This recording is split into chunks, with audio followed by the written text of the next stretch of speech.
Here's something that'll make every music purist either celebrate or cringe. A modern rock legend just shared the stage with one of the original Fab Four, and the internet can't decide if it was magical or sacrilegious. The Detroit rock icon Jack White, who's about to claim his spot in the Rock and Roll Hall of Fame this year, recently took the stage alongside none other than Ringo Starr himself at the Bourbon and Beyond Festival in Louisville, Kentucky. But here's where it gets controversial. Was this a beautiful tribute to musical heritage, or just another case of modern artists riding the coattails of Beatles' legacy? White shared the moment through his Instagram account, posting a photograph that captured him performing live with the legendary Beatles drummer during the festival that ran from Thursday through Sunday. The festival's impressive lineup featured a diverse mix of contemporary and established acts, including the Lumineers, Benson Boone, Alabama Shakes, Vance Joy, Goo Goo Dolls, and Third Eye Blind. The collaboration wasn't just a random jam session either.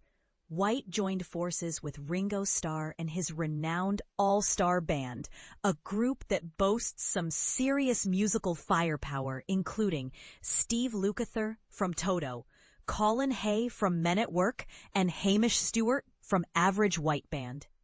Talk about a supergroup moment that most musicians can only dream about. In his Instagram caption, White cleverly referenced the performance by writing, "Gave peace a chance with a little help from his friends, Jack, Patrick, Bobby, and Dominic," giving a nod to his own bandmates Patrick Keeler, Dominic Davis, and Bobby Emmett.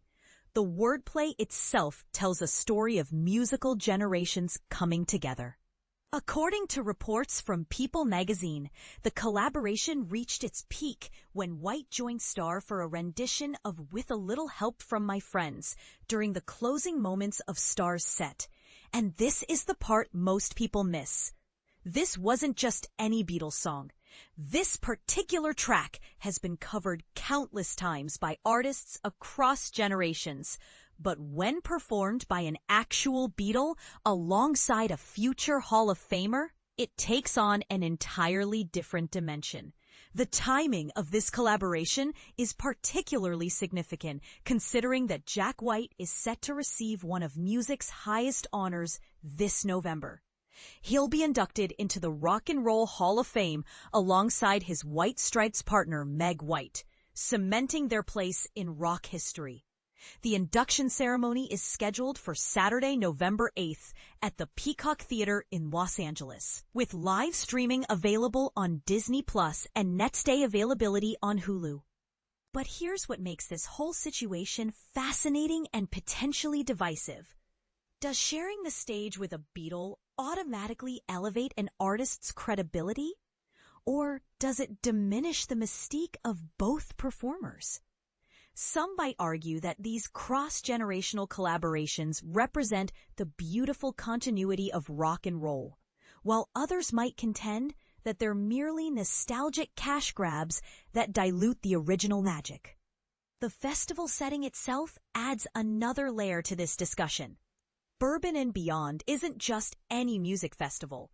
It's become a cultural melting pot where established legends meet rising stars, creating these unexpected musical moments that either feel perfectly natural or completely manufactured, depending on your perspective. What's particularly intriguing is how White, known for his raw garage rock aesthetic and purist approach to analog recording, fits into this scenario with one of the most commercially successful bands in history. The contrast between White's stripped-down, blues-inspired sound and the Beatles' polished pop sensibilities creates an interesting artistic tension. This performance also raises questions about musical authenticity in 2025. In an era where AI can recreate any artist's voice and hologram technology can bring deceased performers back to life, there's something undeniably powerful about two living, breathing musicians from different eras creating music together in real time. So here's the million-dollar question that's bound to spark some heated debates. Do these kinds of cross-generational collaborations honor musical history or exploit it? Are we witnessing genuine artistic expression, or are these moments more about social media buzz and streaming numbers? What do you think? Does Jack White's collaboration with Ringo Starr represent the beautiful evolution of rock music, or is it just another example of modern artists seeking validation through association with legendary figures? Drop your thoughts in the comments and let's get this conversation started. Are you team musical magic or team leave the classics alone?